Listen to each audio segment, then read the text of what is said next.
Hello everyone, welcome back to my channel the law seekers.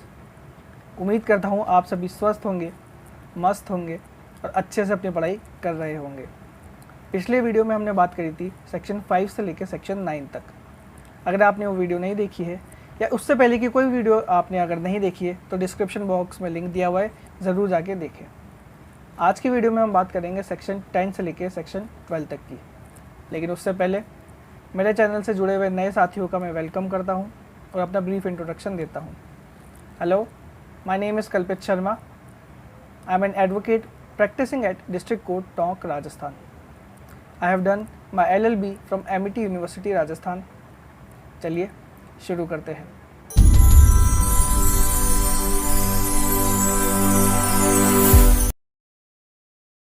जैसा कि हमने पहले भी बात करी है कि अगर हमें कोई प्रॉपर्टी ट्रांसफ़र करनी है तो उसको हम चाहें तो विद कंडीशन ट्रांसफ़र करें या विदाउट कंडीशन ट्रांसफ़र करें, वो हमारी मर्ज़ी है।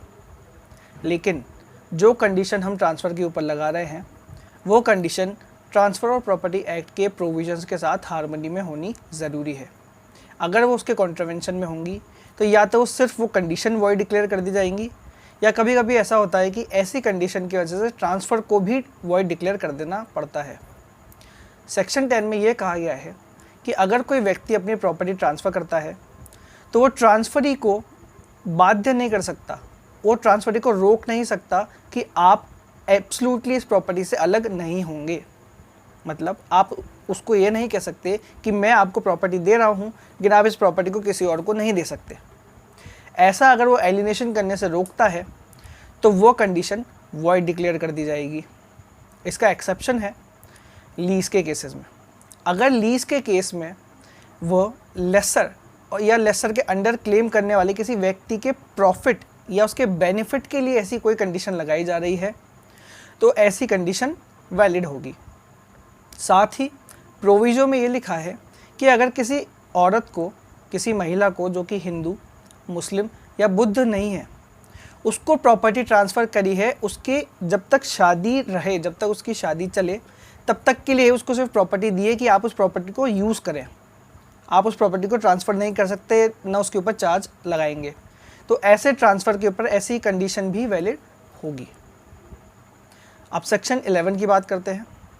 सेक्शन 11 में अगर आपने अपनी प्रॉपर्टी होली, मतलब सारे जितनी भी ओनरशिप है सब कुछ आपने ट्रांसफ़र कर दी है, तो उस व्यक्ति को जिसको आपने प्रॉपर्टी ट्रांसफ़र करी है आप ये नहीं कह सकते कि इस प्रॉपर्टी को इस तरीके से यूज़ मत कीजिए। इसका मतलब ये हुआ कि आप उस व्यक्ति को जिसकी वो खुद की प्रॉपर्टी है उसको बोल रहे हैं कि भैया ये प्रॉपर्टी ऐसे यूज़ मत करिए, मैं बताऊं वैसे यूज़ करिए, भले ही आपकी प्रॉपर्टी हो। तो ऐसा अगर कोई कंडीशन लगाई जाती है तो वो कंडीशन भी वॉइड होगी। इसका भी एक एक्सेप्शन है। अगर उस प्रॉपर्टी को जो मैंने बेचा है उसके पास ही में मेरी कोई प्रॉपर्टी है जिसको मैं सही तरीके से यूज़ कर सकूँ, इसके लिए मैं कंडीशन लगा रहा हूँ, इसके लिए मैं उसको तरीका बता रहा हूँ कि आप इस तरीके से यूज़ करिए, इस तरीके से यूज़ मत करिए। जैसे मेरी प्रॉपर्टी में जाने का रास्ता उसकी प्रॉपर्टी से होता हुआ जाता है, तो मैं उसको ये कह सकता हूँ कि वो जो रास्ता है उस रास्ते के ऊपर आप फेंसिंग मत करिए। तो ये एक एक्सेप्शन हो जाएगा। सेक्शन 10 और 11 के अंदर कुछ बेसिक डिफरेंस है, उनकी बात कर लेते हैं। सेक्शन 10 में ये कहा गया है कि आप एब्सोल्युटली ट्रांसफ़र नहीं कर सकते प्रॉपर्टी को। सेक्शन 11 में रेस्ट्रिक्शन लगाया गया है एन्जॉयमेंट के ऊपर कि आप प्रॉपर्टी को एंजॉय नहीं कर सकते। सेक्शन 10 के अंदर जो प्रॉपर्टी या इंटरेस्ट दिया गया है वह परमानेंट या एब्सोल्युटली नहीं दिया गया है, जबकि सेक्शन 11 के अंदर जो प्रॉपर्टी दी गई है वो एब्सोल्युटली ट्रांसफ़र कर दी गई है और उसके ऊपर वो कंडीशन लगाने की कोशिश कर रहा है। सेक्शन 12 ये कहता है कि अगर ट्रांसफ़र करते वक्त ऐसी कंडीशन लगा दी जाए कि अगर वह व्यक्ति जिसको मैं प्रॉपर्टी दे रहा हूँ, ट्रांसफरी जो है, अगर वो इन फ्यूचर इंसॉल्वेंट हो जाता है या इन फ्यूचर वो उस प्रॉपर्टी को कहीं और एलिनेट करने की कोशिश करता है तो वो प्रॉपर्टी रिवर्ट होके मेरे पास आ जाएगी। तो ऐसी कंडीशन भी वॉइड होगी लेकिन ट्रांसफ़र वैलिड होगा। सेक्शन 12 में भी ये एक्सेप्शन है कि अगर ऐसी जो कंडीशन लगाई गई है वो लेसर या उसके अंडर क्लेम करने वाले किसी व्यक्ति के बेनिफिट के लिए है तो ऐसी कंडीशन वैलिड होगी। आज के लिए बस इतना ही। उम्मीद करता हूँ ये वीडियो आपको पसंद आया होगा। अगर ऐसा हुआ है और आपने कुछ नया सीखा है तो इस वीडियो को लाइक करें, मेरे चैनल को सब्सक्राइब करें, बेल आइकन को प्रेस करें ताकि आगे आने वाले सभी वीडियोस की नोटिफिकेशन सबसे पहले आपको मिल सके।